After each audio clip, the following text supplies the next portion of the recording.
नाजरीन, drama serial hit की कहानी एक इंतहाई जज्बाती और चौंका देने वाले मोड़ की तरफ बढ़ती दिखाई दे रही है, जहां जीनिया की जिद और दीवानगी एक बार फिर सबकी जिंदगियों में तूफान ले आती है। अब देखेंगे कि शहराम और फरियाल एक खूबसूरत शाम गुजारने के लिए रेस्टोरेंट जाते हैं और दोनों अपनी जिंदगी की खुशियों में मगन होते हैं। लेकिन इसी दौरान शहराम को एक जरूरी कॉल आ जाती है और वो बात करने के लिए बाहर चला जाता है। किस्मत का खेल देखिए कि इसी वक्त जीनिया भी वहां पहुंच जाती है।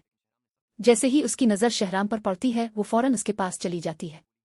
जीनिया की आंखों में आंसू होते हैं और वो शहराम से कहती है कि वो आज भी इससे मोहब्बत करती है और दोबारा इसकी जिंदगी में वापस आना चाहती है।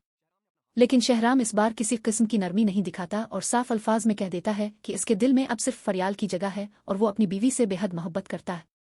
ये सुनकर जीनिया खुद पर काबू नहीं रख पाती और जज्बाती होकर शहराम को गिले लगा लेती है। बदकिस्मती से इसी लम्हे फरियाल वहां पहुंच जाती है और अपनी आंखों से ये मंजर देख लेती है। फरियाल का दिल टूट जाता है और वो शदीद गुस्से में जीनिया को पीछे हटाकर एक जोरदार थप्पड़ मार देती है।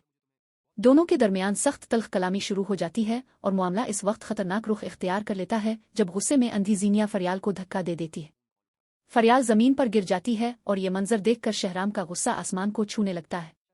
वो जीनिया को सख्त अल्फाज में खबरदार करता है कि अगर फरियाल इसके बच्चे को कुछ भी हुआ तो वो इसे कभी मुआफ नहीं करेगा। शहराम फौरन फरियाल को अस्पताल ले जाता है, जबकि दूसरी तरफ जीनिया पहली बार महसूस करती है कि शहराम वाकई उसकी जिंदगी से निकल चुका है और अब सिर्फ फरियाल से मोहब्बत करता है।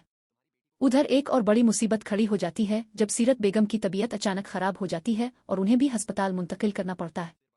जब उन्हें जीनिया की हरकतों के बारे में पता चलता है तो वो शदीद सदमे का शिकार हो जाती है। अस्पताल का माहौल मजीद कशीदा हो जाता है और सबकी नजरें फरियाल की हालत पर लग जाती है।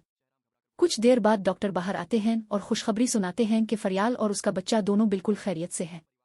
ये खबर सुनते ही पूरा खानदान खुशी से झूम उठता है, जबकि शहराम जज्बाती होकर फरियाल का हाथ थाम लेता है और उसका शुक्रिया अदा करता है कि इसने इसकी जिंदगी को मुकम्मल कर दिया। दूसरी तरफ जीनिया अपनी माँ की हालत और अपनी गलतियों के नताइज देखकर अंदर से टूट जाती है। वो रोते हुए फरियाल के सामने आती है और अपनी तमाम गलतियों की मुआफ़ी मांगती है। जीनिया एतराफ़ करती है कि इसकी जिद, हसद और नफरत ने न सिर्फ दूसरों बल्कि इसकी अपनी जिंदगी भी तबाह कर दी है। चंद लम्हों की खामोशी के बाद फरियाल इसे मुआफ कर देती है और यूं बरसों की नफरत, हसद और दुश्मनी का खात्मा मुआफ़ी और पछतावे के साथ होता दिखाई देता है।